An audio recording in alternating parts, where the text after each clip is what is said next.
IFFKയിൽ 6 ചിത്രങ്ങൾക്ക് കേന്ദ്ര സർക്കാർ വിലക്കേർപ്പെടുത്തി. 6 ചിത്രങ്ങൾ കാണിക്കരുതെന്ന് ചീഫ് സെക്രട്ടറിക്ക് കേന്ദ്ര സർക്കാർ കത്തയച്ചു. വിദേശകാര്യ മന്ത്രാലയത്തിന്റെ പൊളിറ്റിക്കൽ ക്ലിയറൻസ് കിട്ടാത്തതാണ് കാരണം.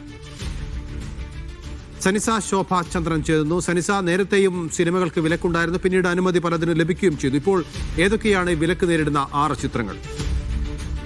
Naufal, Clash, Flames, Eagles of the Republic, Yes, All That's Left of You, A Poet എന്നീ ചിത്രങ്ങൾക്കാണ് ഇത്തരത്തിൽ വിലക്കേർപ്പെടുത്തിയിരിക്കുന്നത്.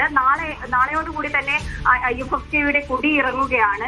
ഇതിനിടയിലാണ് വീണ്ടും 6 ചിത്രങ്ങൾക്ക് കേന്ദ്രം വിലക്കേർപ്പെടുത്തിയിരിക്കുന്നത്. വിദേശകാര്യ മന്ത്രാലയത്തിന്റെ പൊളിറ്റിക്കൽ ക്ലിയറൻസ് കിട്ടാത്തതാണ് കാരണമെന്നാണ് ഇതിന് കേന്ദ്രം വ്യക്തമാക്കുന്നത്. മുൻപും 19 സിനിമകൾ ഇത്തരത്തിൽ പ്രദർശിപ്പിക്കരുതെന്ന് കേന്ദ്ര വിലക്കുണ്ടായപ്പോൾ ഇതിനൊരു ന്യായീകരണം കേന്ദ്രം നൽകിയിരുന്നില്ല. എന്നാൽ ഇപ്പോൾ എന്തുകൊണ്ട് പ്രദർശിപ്പിക്കാൻ പാടില്ല എന്ന വിശദീകരണത്തോടു കൂടിയാണ് വിലക്ക് ഏർപ്പെടുത്തിയിരിക്കുന്നത്. ഈഗിൾസ് ഓഫ് ദ റിപ്പബ്ലിക് ഇന്നലെ പ്രദർശിപ്പിച്ചിരുന്നു.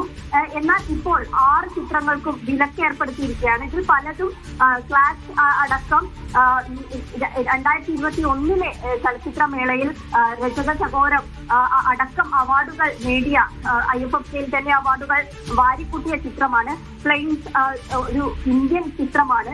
ഈഗിൾസ് ഓഫ് ദി റിപ്പബ്ലിക് വളരെ വിപ്ലവാത്മകമായിട്ട് സംസാരിക്കുന്ന ഒരു പടമാണ്. യെസ് എന്ന് പറഞ്ഞാൽ ഇസ്രായേലിലെ രാഷ്ട്രീയ അരക്ഷിതാവസ്ഥ ചർച്ച ചെയ്യുന്ന പടമാണ്.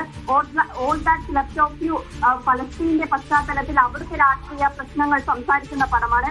അതുപോലെ തന്നെ ഈ പടങ്ങളൊക്കെ രാഷ്ട്രീയപരമായിട്ട് വ്യക്തമായ കാഴ്ചപ്പാടോട് കൂടെ തന്നെ രാഷ്ട്രീയം സംസാരിക്കുന്ന ചിത്രങ്ങളാണ്. ഇതിനാണ് വിദേശകാര്യ മന്ത്രാലയത്തിന്റെ പൊളിറ്റിക്കൽ ക്ലിയറൻസ് കിട്ടാത്തത് കാരണം. വിദേശകാര്യ മന്ത്രാലയത്തിന്റെ പൊളിറ്റിക്കൽ ക്ലിയറൻസ് ഇല്ല എന്ന് പറഞ്ഞുകൊണ്ട് 6 സിനിമകൾക്ക് IFFKയിൽ വിലക്ക് ഏർപ്പെടുത്തിയിരിക്കുന്ന വിവരങ്ങളാണ് സനിസ ശോഭ ചന്ദ്രൻ നൽകിയത്.